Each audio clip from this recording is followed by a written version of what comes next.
We are having Mike Zuzolo back to Connected Farmer with his new estimates for the US crop and also his comments about the Fed, the Federal Reserve policy. Right here on Connected Farmer, your channel to keep you up to date with the latest trends in agriculture and livestock.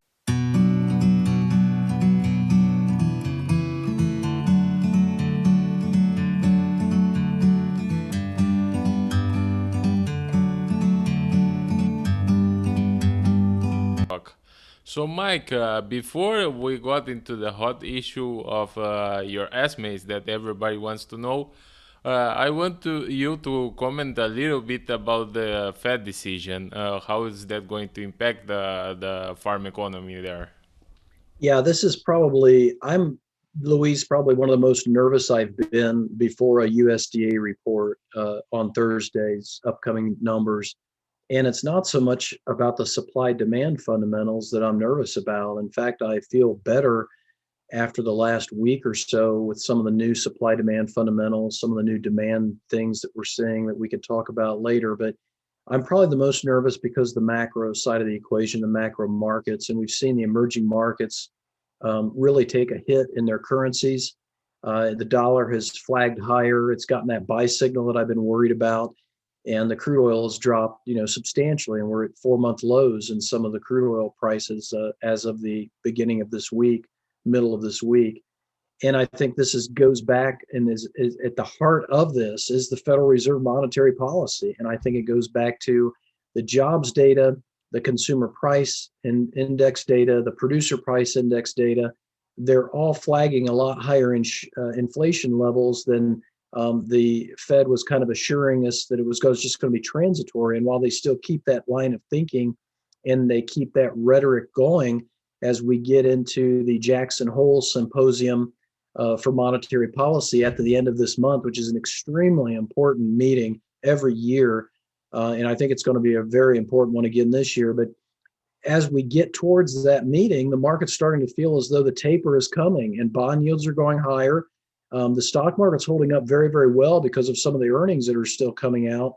And they like the US stock market more than the Chinese stock market because of the COVID spike in China. And so emerging markets led by China, because of COVID, because of the Federal Reserve data not being matched up with the actual data that we're seeing on inflation, it's got that dollar running higher, and it's a deflationary market that we're facing as we go into Thursday's USDA report. And that really troubles me.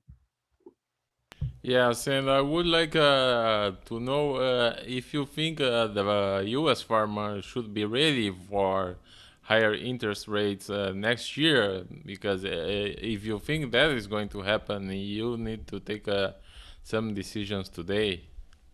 Yeah, this is a really tough one because if you would have asked me that question a week ago yesterday, I would have said I'm not as nervous about it because of the COVID spike and the Federal Reserve wanting to make sure that things are on the right track on the long term.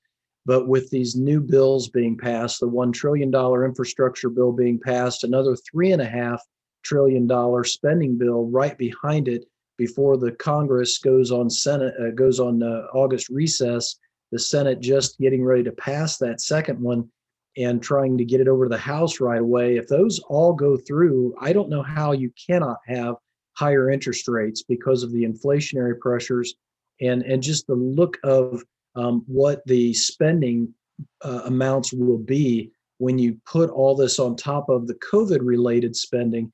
And we just received last week the trade balance numbers from the United States, and we hit another new record low of over $75 billion in the red as far as our trade deficit, and where our exports are slowing while our imports are increasing. So I can't see many pathways to not having higher interest rates next year at this time.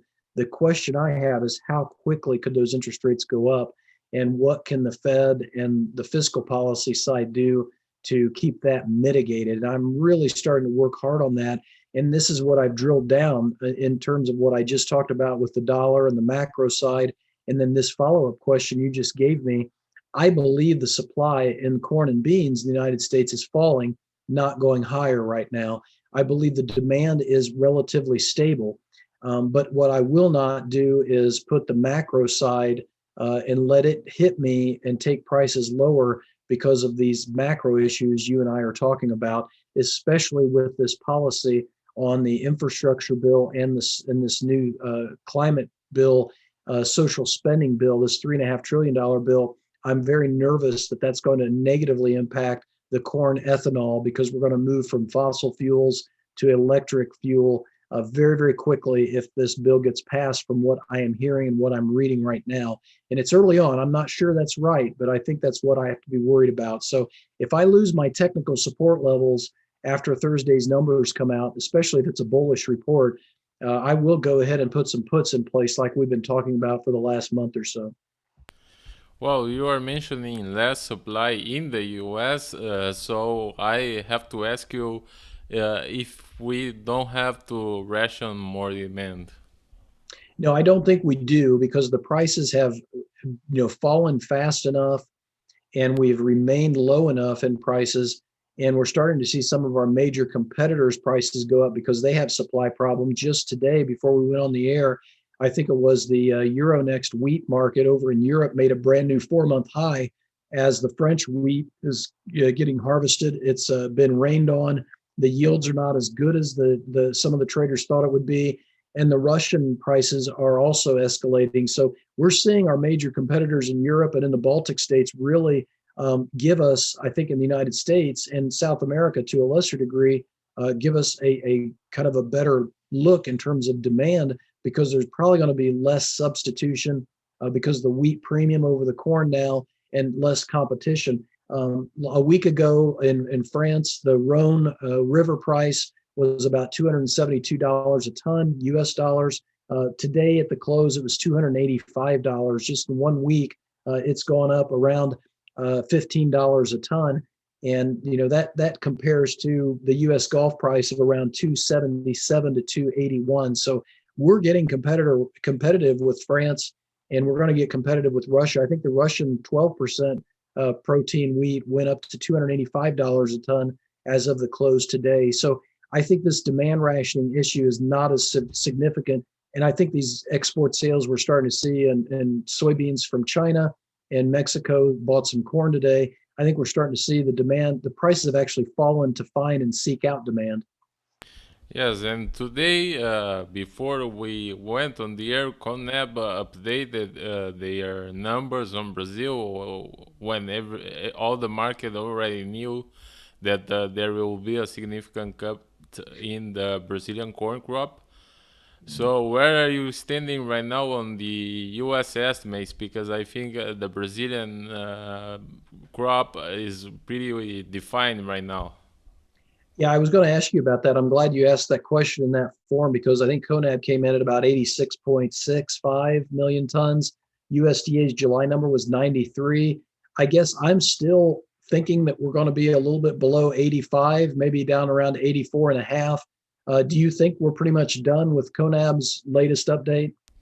Well, it could be a little more because there were more frost occurrences in southern Brazil very recently, and they usually don't account what's very recent. Okay, that's good to know because I know there was some frost issues, and you and I had been conversing about that the last week or so. So yeah, I'm going to stick with that 84 and a half, 85 million ton level based upon what you just said. I would have kept it at CONAB's number if you would have told me they were done, because I feel like we've gotten close to where we should be on the CONAB corn number. But for the United States corn and beans, I did the crop tour about 2 weeks ago. That was why I wasn't with you last week. I was just running so far behind after traveling and pumping out some numbers and tabulating and putting all that into the yield model. And then I got some fresh numbers from some clients that I had just been in their fields about 2 weeks ago in Kansas here in my state. And those ears changed dramatically as far as tip back in the ears and missed nick, a lot of holes in the ears. I think we had a big outbreak of Japanese beetles that ate off the corn silks before we actually pollinated the ear. And it's got a lot of problems in some of these fields that we didn't have just 2 weeks ago. And since I've published those pictures, I've gotten email pictures from clients in Nebraska. They're seeing the exact same thing with tip back. And I just recently been getting some pictures out of Iowa, both in the Des Moines area and some other areas in north central Iowa. They're getting significant tip back of 1.5, 2.5 inches on their corn at this stage because of the hot, dry weather. And I'm going to say, given the crop progress numbers this week, we've about finished out being able to add bushels in the corn because a lot of this Western Corn Belt corn is denting at this point, Louise, just because of the hot, dry weather. So my corn yield number I put out this weekend was 174.9 bushels to the acre. That's on the very low end of the trade guesstimates. I don't expect to see that on Thursday's report, but it's something that gives me a price potential to go after if we don't lose too much demand on USDA's numbers. I do think we will lose some demand on USDA's numbers because our year-to-date export inspections for this 2020 crop, which we're finishing up on the marketing year, it's running at about 91% of USDA's expectations of about 2.85 billion bushels. So I think they're going to have to come down on the old crop carryover, in other words, and bring those exports down and pump up the old crop carryover, and that might negatively impact some of the supply demand numbers on the new crop. My new crop bean yield number is 49.8 bushels. So if I look at the corn number, that puts me at about a 1.25 carryover billion bushels. And with the soybeans at a 49.8 yield, that puts me at, 143 million bushels for a carryover. And how does that is going to impact on the harvest potential and your final analysis on marketing? Well, if these yield numbers are correct and we don't lose too much more demand because of COVID, I think it really opens the door for some of the basis levels in the fall and especially after the fall to come in and find some support. And so it makes me feel like that as long as the ethanol doesn't shift on me too quickly and areas that are near ethanol plants don't see basis collapse on them like we saw right after COVID broke out and ethanol plants shut down. If you remember that about a year and a half ago, that was a tragedy, but that's something that really taught me a lesson. Is that's how fickle and how quickly our markets can change when something big happens. But if we don't have anything like that, I think you can have some opportunities maybe after we harvest for storage improvement and basis improvement with the stored bushels. So it really goes back to helping give credence and support the analysis of buying puts at this point, and really buying the puts for a macro-led break to the downside, not necessarily supply demand break. And another question about the macroeconomy. Do you think that the U.S. farmers should still be worried about tax hikes in the United States? Yeah, I think the tax hikes and higher interest rates and higher input costs are going to be three major issues in 2022. And while I could see starting to do some 2022 soybean marketing and some 2022 wheat marketing, I can't recommend that in the corn quite yet because the input costs look to be very, very high compared to what we're used to. And land costs, if we start to see interest rates go up and taxes go up, that means your land costs are going to be that much more of a problem. And your landowner may demand more out of your cash rents because they're going to have to pay higher taxes on their land. So I think there are three absolutely critical features in this market that are pretty much wide open and way up in the air and very unsettled that really make me think that corn's the last thing I want to hedge when it comes to 2022 right now. Wow, really interesting. I think we got it covered in a very short time. Yes, thanks for having me back, Louise. Talk to you next week.